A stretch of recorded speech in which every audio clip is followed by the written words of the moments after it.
आजम खान पर दर्ज हो चुके हैं 100 से ज्यादा एफआईआर। 13 सितंबर को आजम खान के कई ठिकानों पर आईटी की रेड। क्या है अपराध आजम की क्राइम कुंडली। आजम खान एक ऐसा नाम जो कभी रामपुर पर राज करते थे, केंद्र और यूपी की राजनीति में एक मजबूत खंभे माने जाते थे। उनकी तूती ऐसी बोलती थी कि कोई भी उनके सामने जुबान खोलने से भी डरता था। लेकिन जब से यूपी में योगी आदित्यनाथ की सरकार आई है, आजम खान की मुश्किलें कम होने का नाम नहीं ले रही। आज आजम खान पर 100 से ज्यादा एफआईआर दर्ज हो चुके हैं। कई मामले तो मीडिया की सुर्खियां भी बनी। आजम खान के सामने एक वक्त ऐसा आया कि महज 9 दिनों में ही उन पर 1 नहीं, 2 नहीं, 3 नहीं, बल्कि 22 केस दनादन ठोक दिए गए। फिलहाल आजम खान इनकम टैक्स की छापेमारी को झेल रहे हैं। इनकम टैक्स डिपार्टमेंट ने आजम खान के यूपी और एमपी के कई ठिकानों पर छापेमारी की। ऐसे में सवाल ये उठता है कि क्या अब आजम युग का अंत हो गया, क्योंकि 100 से ज्यादा एफआईआर और की क्राइम कुंडली की कहानी कहती नजर आ रही है। तो चलिए जानते हैं आजम खान पर दर्ज हुए कुछ खास केसेस के बारे में। हेट स्पीच का मामला। यूपी में योगी सरकार के सत्ता में आने के बाद से आजम खान की मुश्किलें बढ़नी शुरू हो गई। एक के बाद एक उन्हें जेल और अदालतों के चक्कर लगाने पड़े।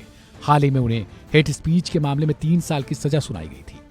इसके साथ ही उन्हें अपनी विधानसभा की सदस्यता भी गंवानी पड़ी थी। हालांकि अब आजम खान हेट स्पीच के मामले में एमपी एमएलए कोर्ट ने निचली अदालत का फैसला बदला और उन्हें इस केस से बरी कर दिया। हालांकि रामपुर से विधानसभा की सीट इनके हाथ से जा चुकी थी, सदस्यता खत्म हो चुकी थी। उन्हें वापस नहीं भी मिल पाई क्योंकि वहां उपचुनाव के तहत नए विधायक को चुन लिया गया।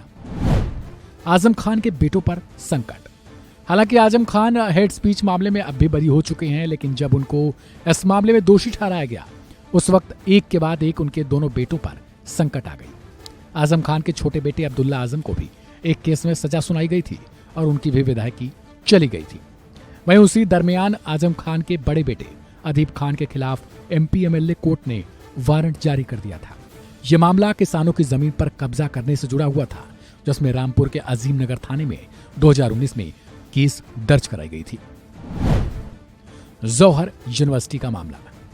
आजम खान अपने फेमस जौहर यूनिवर्सिटी को लेकर भी केस का दंश झेल चुके हैं। इस यूनिवर्सिटी के लिए 2019 में उन पर केस दर्ज किया गया कि उन्होंने किसानों की जमीनों को यूनिवर्सिटी में मिला लिया। वहीं इसी यूनिवर्सिटी से नगर पालिका की करोड़ों की सफाई मशीनें भी बरामद हुई थी। इस मामले में आजम खान समेत कुल 7 लोगों पर केस दर्ज हुआ। जौहर यूनिवर्सिटी की बिल्डिंग सील भी कर दी गई। लेकिन जब इस मामले में आजम खान ने सुप्रीम कोर्ट का दरवाजा खटखटाया तो उन्हें राहत मिली और सुप्रीम कोर्ट के आदेश के बाद यूनिवर्सिटी में लगाई गई सील को हटाया गया। आजम खान के परिवार पर केस। 2017 के बाद केवल आजम खान ही नहीं, उनके परिवार पर भी भारी संकट आया। आजम खान के लिए जौहर यूनिवर्सिटी गले की फांस बन गई। इसकी वजह से न केवल आजम खान के परिवार के सदस्यों पर केस लगे, बल्कि इसके अलावा भी उनके परिवार पर एक के बाद एक कई केस लाद दिए गए। उनके बेटे अब्दुल्ला पर फर्जी birth certificate, pan card, passport बनवाने के आरोप लगे। उनकी पत्नी पर भी प्रॉपर्टी से जुड़े केस कर दिए गए। इन सभी मामलों में आजम खान के बेटे और पत्नी भी लंबे समय तक जेल काट चुके हैं। महज 9 दिनों में 22 एफआईआर। योगी सरकार के दौर में आजम खान की मुश्किलें बढ़ती जा रही थी। 2019 में तो एक वक्त ऐसा आया था कि जब आजम खान पर 12 जुलाई से 20 जुलाई के बीच महज 9 दिनों में ही रामपुर के एक पुलिस स्टेशन अजीम नगर में 22 एफआईआर ताबड़तोड़ दर्ज की गई। इनमें खास बात तो ये थी कि ये सभी एफआईआर रात के वक्त ही दर्ज की गई, जिसका वक्त रात को 11:30 बजे से लेकर सुबह 6 बजे तक था। बकरी, भैंस, पैसे, किताबों की चोरी तक के आरोप। सपा नेता आजम खान पर बड़े मुकदमों से लेकर बकरी, भैंस, किताबें, पैसे, मूर्तियां वगैरह चुराने के भी मामले दर्ज हैं। किसी ने उन पर बकरी, भैंस चुराने का केस दर्ज कराया था, तो किसी ने रुपए, गहने चुराने से लेकर घर पर बुलडोजर चलवाने का आरोप लगाया।